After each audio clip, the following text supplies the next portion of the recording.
శ్రీ గురుభ్యో నమః. వ్యాసాయ విష్ణురూపాయ వ్యాసరూపాయ విష్ణవే నమో వై బ్రహ్మనిదయే వాసిష్ఠాయ నమో నమః.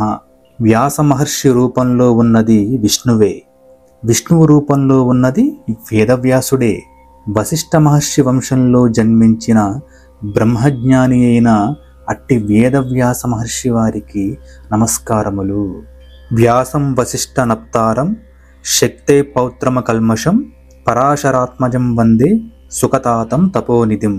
వశిష్ఠ మహర్షికి మునిమనవడు, శక్తికి మనుమడు, పరాశర మహర్షికి కుమారుడు, శుక మహర్షి తండ్రి, ఎట్టి కల్మషములు లేనివాడు, తపోనిధి అయిన వేదవ్యాస మహర్షి వారికి నమస్కారము. గురు పూర్ణిమ, వ్యాస పూర్ణిమ. వ్యాస మహర్షుల వారు ఒక రాశిగా ఉన్నటువంటి వేదములను సంకలనం చేసి విభజన చేసి ఉన్నారు. అలా వేదములను విభాగించటం వలన వ్యాసుల వారిని వేదవ్యాస మహర్షి అని అంటారు. వారు వేదములను ఋగ్వేదం, యజుర్వేదం, సామవేదం, అథర్వణ వేదమని 4 విభాగాలుగా చేసి ఉన్నారు. ఆ 4గింటిని సుమంతుడు, వైశంపాయనుడు, జైమిని, పైలుడు అను 4 శిష్యులకు బోధించి ఉన్నారు. వేదం యొక్క గొప్పతనమును తెలియచేస్తూ వ్యాస మహర్షుల వారు ఇలా అంటారు: మంత్రములు శబ్ద తరంగములై మన చుట్టూ ఆవహించి ఉంటాయి. వాటికి ఆది అంతములనేవి లేవు. ఋషులు ఆ తరంగముల యొక్క శక్తిని తెలుసుకుని వారి యోగశక్తి చేత ప్రకృతిలో ఉన్నటువంటి ఆ శబ్ద తరంగాలను గ్రహించారు. వాటి యొక్క గొప్పతనాన్ని కూడా తెలుసుకున్నారు. అందుకనే ఋషియోహ మంత్రదష్టారహ అంటారు.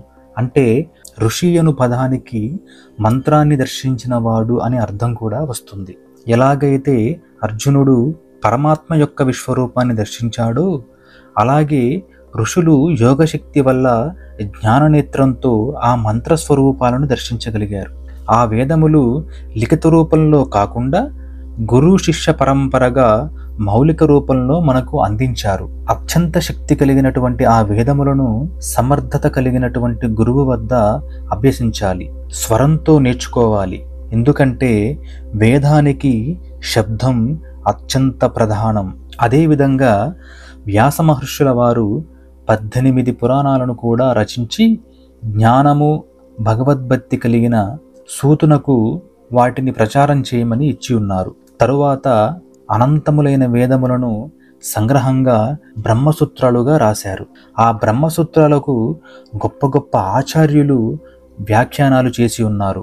అందులో ప్రథమంగా ఆదిశంకరాచార్యుల వారు, శ్రీ రామానుజులు, శ్రీ మధ్వాచార్యుల వారు వారి రాసినటువంటి బ్రహ్మసూత్ర భాష్యాలు చాలా ప్రాచుర్యం పొందాయి. ఆ తరువాత కాలంలో సిద్ధాంతాల పరంగా కొన్ని విభేదాలు వచ్చినప్పటికీ కూడా వీటికి మూలమైనటువంటి బ్రహ్మసూత్రాలు ఏవైతే ఉన్నాయో వాటిని ఈ వేదవ్యాస ప్రణీతమనే ఇప్పటికీ చెప్పుకుంటూనే ఉన్నారు. మన ఆధ్యాత్మిక సంస్కృతి, ఆది భౌతిక ఆలోచన విధానం వల్లే మన దేశం ప్రపంచ దేశాల వందనాలను స్వీకరిస్తూ ఉంది. ఇప్పటికీ కూడా మనకు వేదములను అత్యంత సులువుగా గ్రహించగలిగే విధంగా మనకు ప్రసాదించినటువంటి వేదవ్యాస మహర్షుల వారిని పరంపరాగతంగా వీటిని మనకు అందించినటువంటి ఋషులను గుర్తుపెట్టుకొని కృతజ్ఞతాభావంతో ఉండటం అనేది మన అందరి కర్తవ్యం.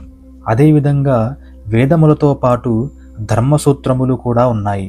అవి మనము వేదములు చదివే అర్హతను పొందటానికి చెయ్యవలసిన, చేయకూడని విధుల గురించి, మన ధర్మాన్ని ఎలా నిర్వర్తించాలో కూడా చెప్తాయి. వాటినే స్మృతులు అని కూడా అంటారు. అవి ఒక్కొక్క ఋషి పేరు మీద ఈ విధంగా పరాశర స్మృతి, మనుస్మృతి ఇలా మొదలైనటువంటి స్మృతి రూపంలో చెప్పబడ్డాయి. ఈ ధర్మశాస్త్రాలు కూడా మతానికి ఒక పునాదులు లాంటివే. మన ధర్మానికి మూల పురుషుడైన వేదవ్యాసుల వారు ఇంతటి శక్తి కలిగినటువంటి వేదములను అందించి మన ధర్మానికి మూల పురుషుడైనటువంటి వేదవ్యాసుల వారిని స్మరించుకోవడానికి వచ్చిందే ఈ వ్యాస పౌర్ణమి. దీనినే గురు పూర్ణిమగా కూడా మనం పిలుచుకుంటూ ఉంటాం. అందుకనే ఆ వ్యాస మహర్షుల వారినే మొట్టమొదటి గురువుగా వేదాలను, ధర్మసూత్రాలను శిష్యుల ద్వారా వ్యాప్తి చేశారు. కాబట్టి వారిని గురువుగా భావించి గురు పౌర్ణమి అని కూడా మనం చేసుకుంటూ ఉంటాం. ఈ రోజున గురువులలో వేదవ్యాసుల వారిని చూసుకొని ఆ వ్యాసుల వారికి అంజలి ఘటించాలి అని చెప్పి మనందరం కూడా ఈరోజు గురు పౌర్ణమి అనే శుభదినాన్ని జరుపుకుంటూ ఉంటాం. గురువు అన్న పదాన్ని మించినటువంటి పదం లేదు. కాబట్టి అటువంటి ఎంతోమంది గురువులు ఈనాడు మన భారతదేశంలో ఈ విధంగా మన మధ్యనే ఉంటూ మనందరికీ బోధ చేస్తూ ఎన్నో ధర్మ సందేహాలను నివృత్తి చేస్తూ ఇప్పటికీ కూడా మనల్ని ఒక సరియైన సనాతన మార్గంలో నడిపించే గురువులందరికీ కూడా మనం పాద నమస్కారాలు తెలియజేసుకుంటూ గురు పౌర్ణమి సందర్భంగా గురువులందరికీ మరొక్క మారు ధన్యవాదాలు తెలియజేస్తూ ఓం శ్రీ గురుభ్యో నమః. వ్యాసాయ విష్ణురూపాయ వ్యాసరూపాయ విష్ణవే నమో వై బ్రహ్మనిదయే వాసిష్ఠాయ నమో నమః. వ్యాస మహర్షి రూపంలో ఉన్నది విష్ణువే, విష్ణువు రూపంలో ఉన్నది వేదవ్యాసుడే. వశిష్ఠ మహర్షి వంశంలో జన్మించిన బ్రహ్మజ్ఞాని అయిన అట్టి వేదవ్యాస మహర్షి వారికి నమస్కారములు. వ్యాసం వశిష్ఠ నప్తారం శక్తే పౌత్రమ కల్మషం పరాశరాత్మజం వందే సుఖతాతం తపోనిధిం.